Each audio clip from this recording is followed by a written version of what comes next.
د بلخ ولایت مقام مرستیال والي د امارتي ادارو یو شمېر رئیسانو او دیني علماو د حاجیانو د هرکلي په موخه د مولانا جلال الدین محمد بلخي هوایي ډګر ته تللي وو.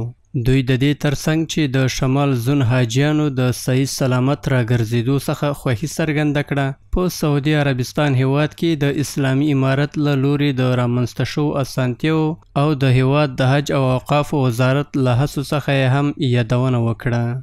حجاج اکثریت از قندوز است، چون پرواز اول از اونه بوده.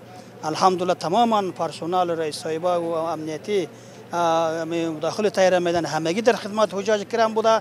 الحمدلله نظم و امنیت ترتیب همش برابر است. پرواز اولی که امروز آمده 346 نفر می باشه و انشاءالله این پروسه تا آخرین وقت دوام داره.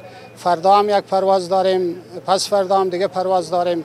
ورته مهال له عربستان هیواد څخه راګرځېدلي یو شمېر حاجیان د حج په مراسمو کې د اسلامي امارت د مسؤلینو د شپه او ورځ له هڅو څخه منندوی دي چې دوی ته یې د حج د مراسمو ادا کولو پر مهال ګڼې اسانتیاوې برابرې کړې وې.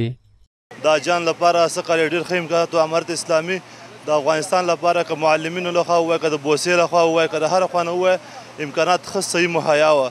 نو بس الحمدلله موږ په ښه طریقې سره حج ترسره کوي او بیرته رالو خپل وطن ته. بسیار با خوب با خوشی ما مردم استقبال کرد.